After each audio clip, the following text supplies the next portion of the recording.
Hello, and welcome to Trust Your Sacred Feminine Flow.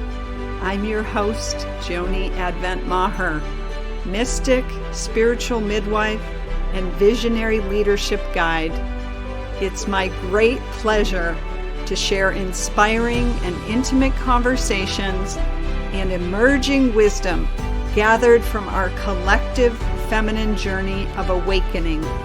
My guests are revolutionary women at the cutting edge of both personal and global transformation.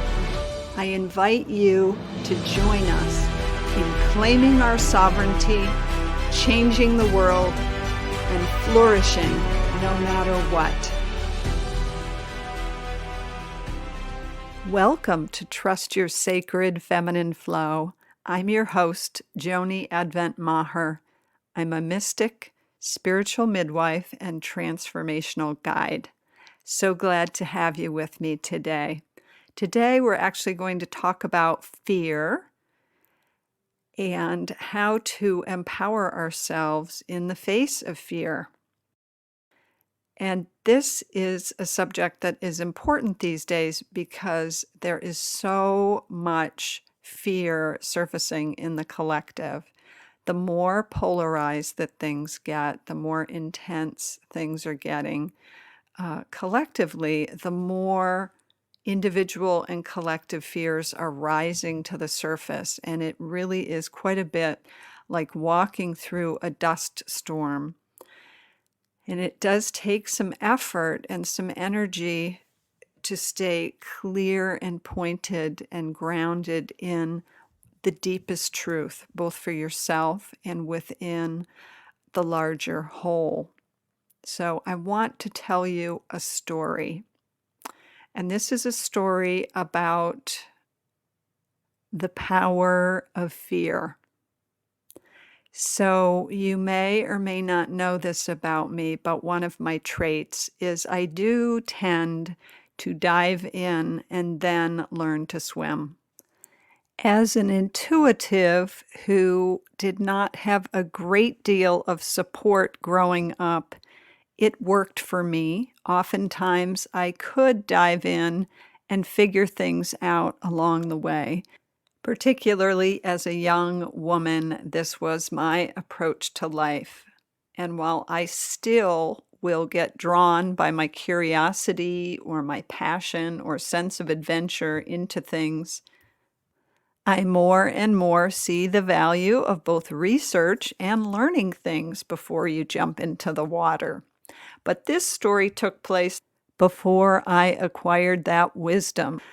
So a number of years ago, my husband and I had an adventure with a friend to go snowmobiling up in the Sierra Nevada mountains.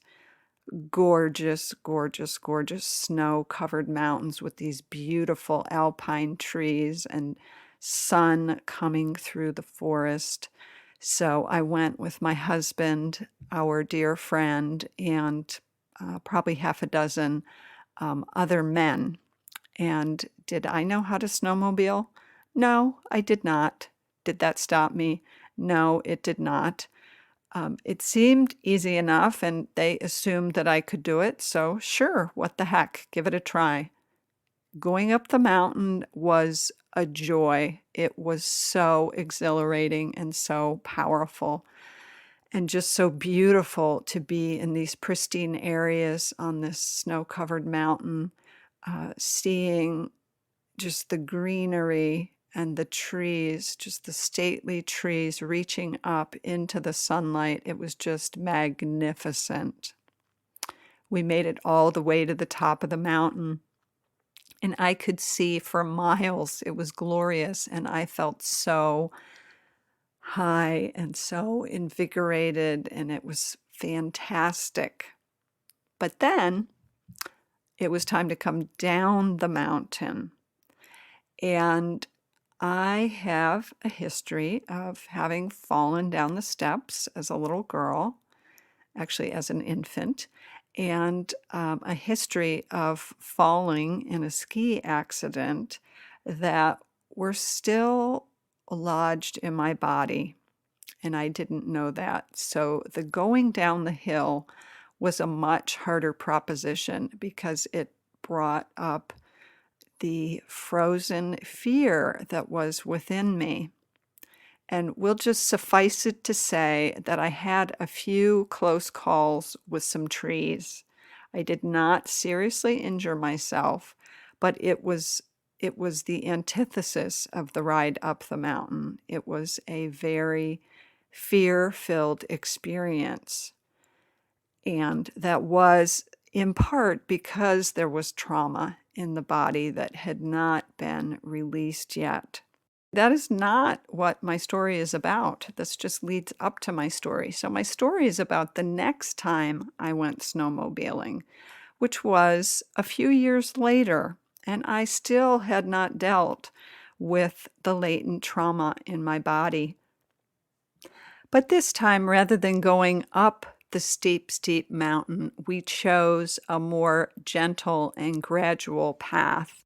I was out with my husband and our friend, his wife, and his two little girls, who were at the time, I think, 7 and 9, and were snowmobiling circles literally around me. So, one of the lessons I received on this next snowmobiling adventure from Curtis, our friend, was that if you see yourself heading towards a tree, I want you to roll off. I want you to jump off. Of course, take your foot off the gas and jump off. So I had that emblazoned in my brain.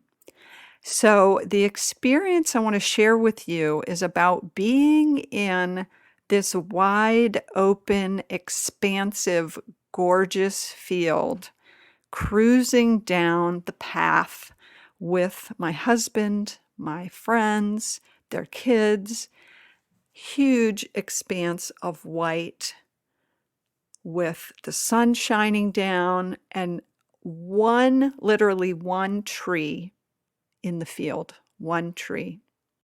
And guess what? Guess what happened? Yes, I headed straight for the tree. I was literally incapable of stopping myself from heading directly towards the tree. My fear had hijacked my brain, my body, my being, and despite, I don't know, yards and yards and yards of a wide, expansive, snow-covered field, the thing that I could not avoid was the tree. Now, I will say to my credit that I did manage to jump off and roll in the snow before actually hitting it. But the point of all this is that my fear had gotten so a hold of me that despite the fact that there was ample space and opportunity for me to flourish and thrive, my fear brought me straight to the danger. It brought me straight to the very thing I was afraid of. And how often is that the case in our lives? Like, how often is the power of fear that is gripping us, guiding us straight to the very thing that we are wanting to avoid? I would dare say it's happening more often than we think. So, I can't share this story and talk about fear without going into the aspect of trauma and fear and how they are coupled together, and how old traumas do get lodged in the body, in the nervous system, and that unless we do the healing work to uncouple that, they will be dominating and driving our responses to life. And so I do encourage you, if you know there are places where there is old fear operating within you that is rooted in trauma, that you get support for that, that you get support in addressing it, because it is essential to freeing yourself because here's the thing.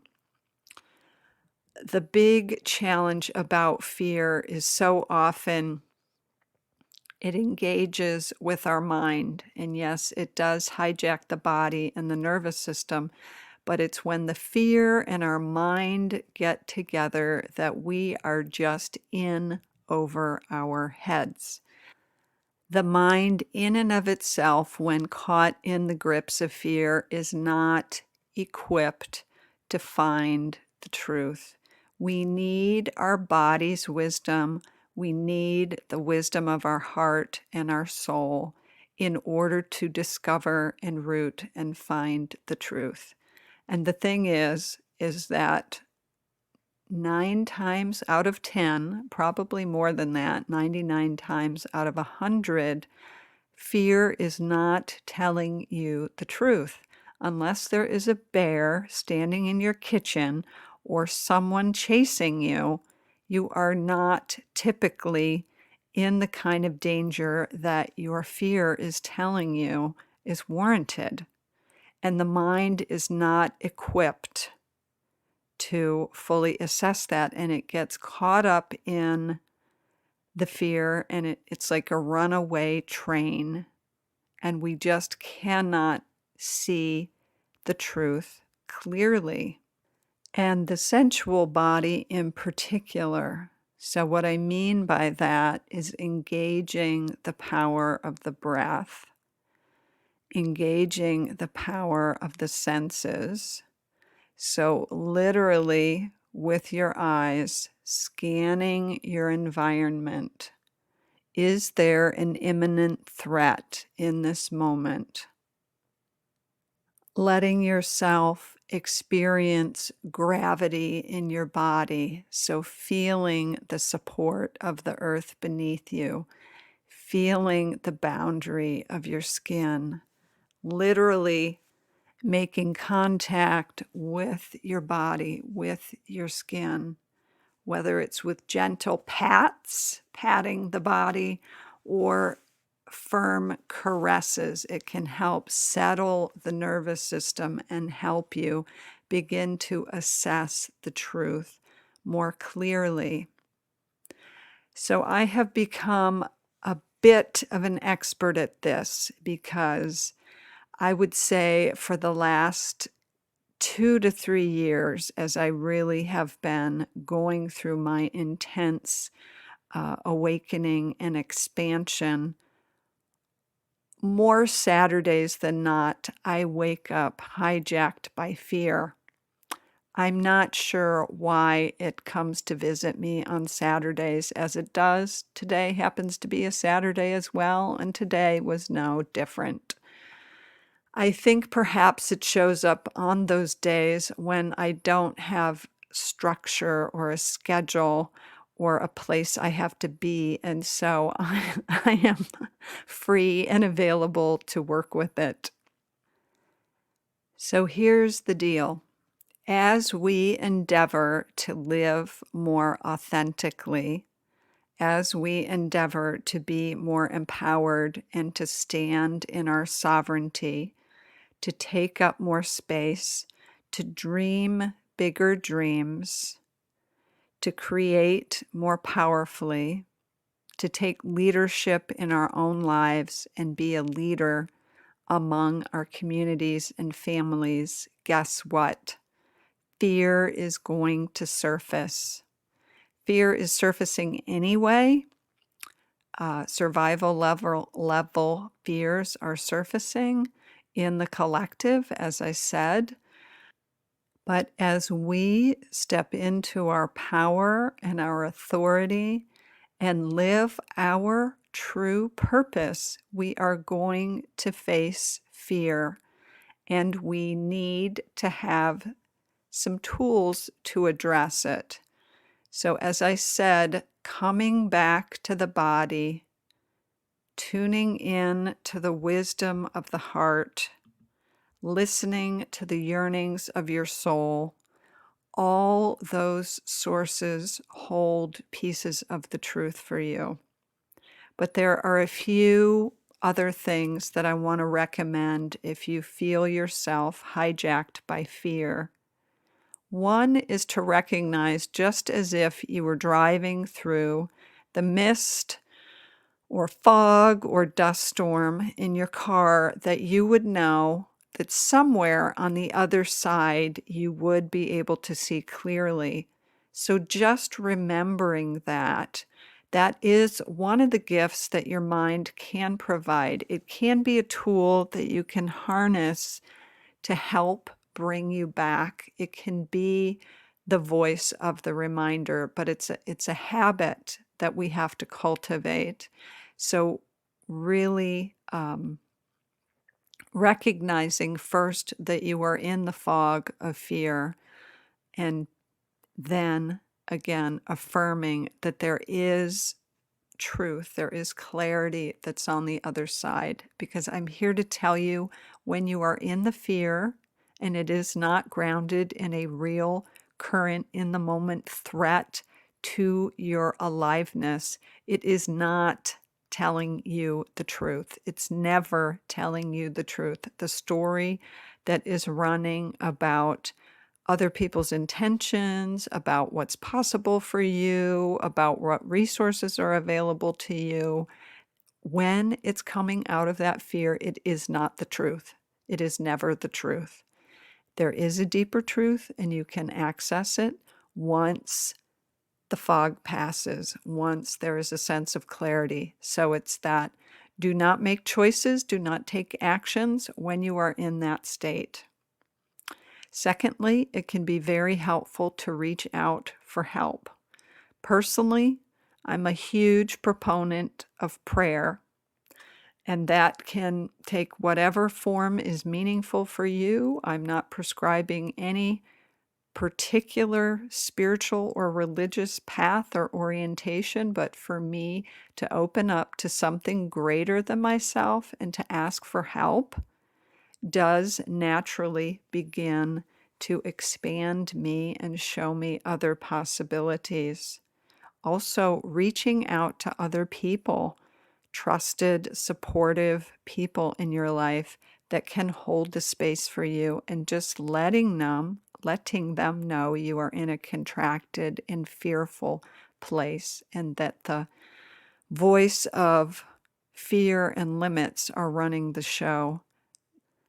And even better would be if you could be with someone that can physically connect with you. And what I mean by that is put a hand on your back, give you a hug, because energetically what happens when we contract is when we're caught in fear, we do contract, and it's like pulling away from the periphery of our skin, of our body, and getting really tight and compact within ourselves. And so when we can have physical contact, whether it's with a person or even with an animal, it just helps bring us back. Again, it starts to loosen and expand us in a way that is very healing and grounding, and brings us into the safety and well-being of the present moment and of the support that's available. And then lastly, just affirming, again, using that good mind of yours to affirm that the truth exists. Affirming it exists, and that you are committed to discovering it and finding out what it is, and just being patient and supportive with yourself until you do. And again, holding off on taking any action until you're clear of what is aligned action that's coming out of the deepest truth. And that's the wisdom of your heart, the truth of what is right and aligned for you in any given situation.